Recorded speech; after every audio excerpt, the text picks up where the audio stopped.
Policajný inšpektor Jason Bartholomew Jones bol tu. Povedal mi, že niekto zavraždil pána T. Pán T bol majiteľom miestneho čajového obchodu. Radšej sa tam dostanem a preskúmam to.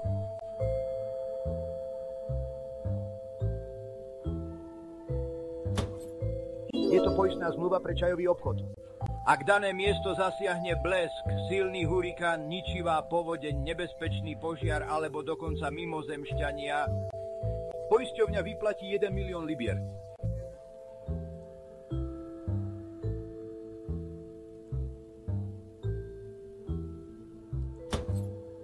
Kabátik by mohol byť užitočný.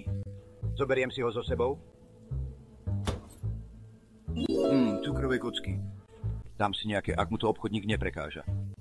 Predpokladám, že mu to neprekáža, pretože bol zavraždený.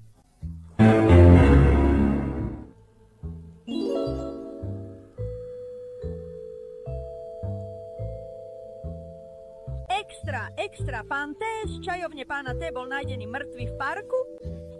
Takže vieš, že pán T je mŕtvy? Možno práve preto, že si ho mohol zavraždiť ty sám. Čo? Nie, je to vo všetkých novinách. Predávam viac novín ako kedykoľvek predtým. Každý chce čítať o vražde pána T. Takže tragická vražda pána T výrazne zvýšila počet predaných novín. Takže zarábanie väčšieho množstva peňazí naozaj znie ako silná motivácia. Taká motivácia, ktorá by mohla viesť k závažným činom, ako je napríklad vražda. Áno, ďakujem.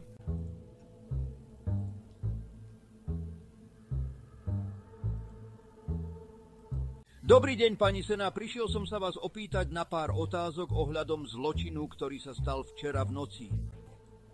Drahý Bože, som príliš nervózna na odpovedanie na otázky. Práve teraz najmä preto, že moja parochňa vyzerá dnes hrozne. Budem oveľa uvoľnenejšia, keď konečne vyrieším problém s parochňou.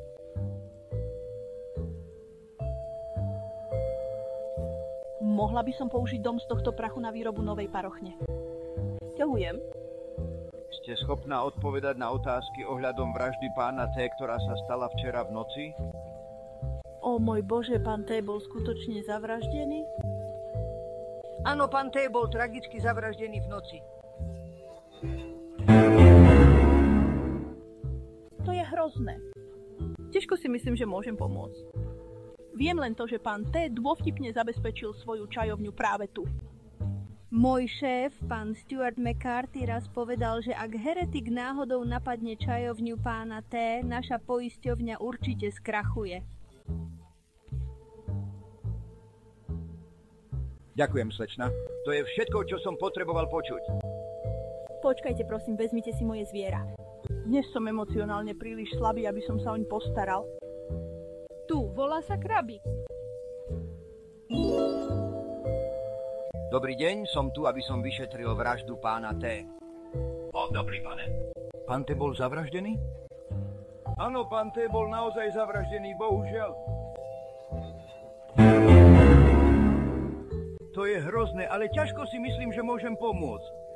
Viem len to, že pán T a moja sekretárka pani Sena Core Kyle mali neveru, ktorá vyvolala veľký rozruch. Ale na konci ju opustil, zanechal ju zlomenú, plnú hnevu a túžby po pomste, ktorá sa v nej hromadila dlhé mesiace. Ďakujem, pane. Všetko, čo som potreboval, som počul.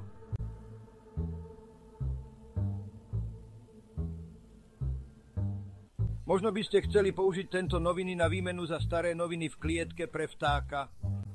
Pomohlo by to znížiť zápach v tejto miestnosti. Ďakujem. Oceňujem to. Prosím, vezmite si túto ponuku za polovičnú cenu nocľah v Wellington Inn. Ďakujem.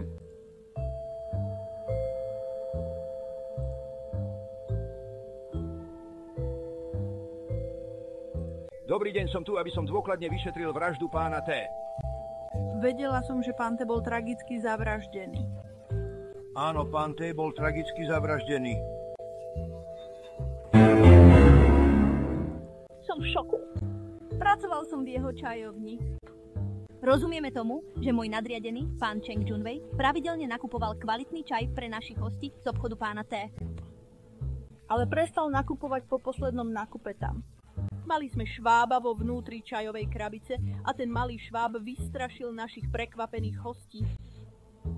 Pán Chain nenávidel pána P. odvtedy, čo mu ublížil v práci. Ďakujem, slečna. Všetko, čo som potreboval vedieť.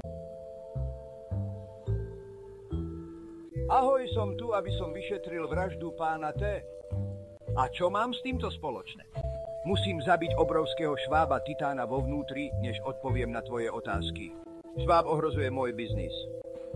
Dobre, mám na čakanie celý deň voľného času? Dovoľte mi, prosím. Šváby sú známe tým, že veľmi priťahujú sladkosti. Umri, šváb, umri. Keby to záležalo na mne, zabil by som vás všetkých. Zafungovalo to. Ten šváb čoskoro zomrie. Dobre, myslím si, že teraz máš dostatok času odpovedať na niekoľko otázok ohľadom vraždy pána T. Povedal si, pastier? Nie, povedal som, madam. Nie, nemyslím si, že ti môžem pomôcť. Takmer som ho nepoznal. Nemôžem ti povedať, že slečna Isela Laura Espinoza, moja osobná chyžna, skutočne pracovala v čajovni pána T. Dokonca uhášala 3 veľké požiare v obchodnej prevádzke, ale z nejakého dôvodu sa rozhodol ju vyhodiť. Vtedy som ju najal, aby pracovala ako chyžna. Odkedy ju nenávidel, prisahala, že sa mu pomstí za všetko. Ďakujem, pane. Všetko, čo som potreboval vedieť. Počkaj. Zabudol som ti srdečne poďakovať za pomoc so švábom.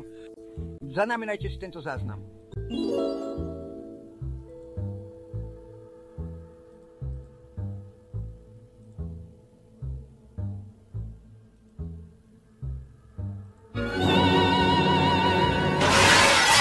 Presne ako som predpokladal, za týmto rozbitým oknom je tajná miestnosť.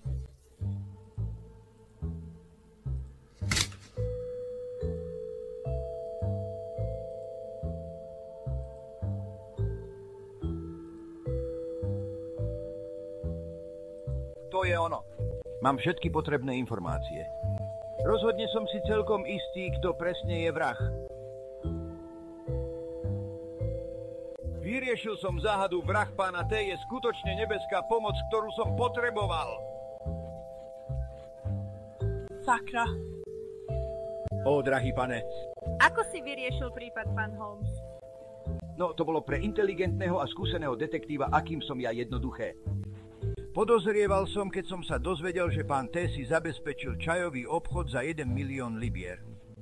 Počas dôkladného vyšetrovania som zistil, že v čajovni pána T sa odohrali 3 rôzne požiare. Ale pani Isela Laura Espinoza všetky tie plamene uhasila svojou odvahou a rozhodnosťou. To ma priviedlo k myšlienke, že bola prepustená z práce, pretože zasahovala do plánov pána T na podpálenie miesta a následné vybratie poistného. Neskôr som objavil tajnú miestnosť v čajovni pána T. Vo vnútri som videl knihu, ktorá ukazovala, že predaj v čajovni klesal. Žiadni zákazníci znamenajú žiadne peniaze. Potom som na stene uvidel krásny obrázok a všetko mi okamžite bolo jasné. Na najvyššej políčke som videl plechovku s kerosínom. Pán T sa včera rozhodol realizovať plán. Teraz, keď sa zbavil pani Eseli, Lauri a Esperanzi, bol si veľmi istý, že určite uspeje. Vystúpil opatrne na rebrík a zhodil plechovku s kerosínom. Niekde sa dlhý rebrík prevrátil, čo náhle poslalo pána Tea do veľkej šálky čaju, v ktorej sa utopil. A teraz, keď som vyriešil prípad, vrátim sa do svojej kancelárie a poviem svoj príbeh svojmu drahému priateľovi, doktorovi Watsonovi. Ach, počkajte, som vo svojej kancelárii. To znamená, že všetci z vás musíte okamžite odísť. Poďte, vyjdite von, prosím, von.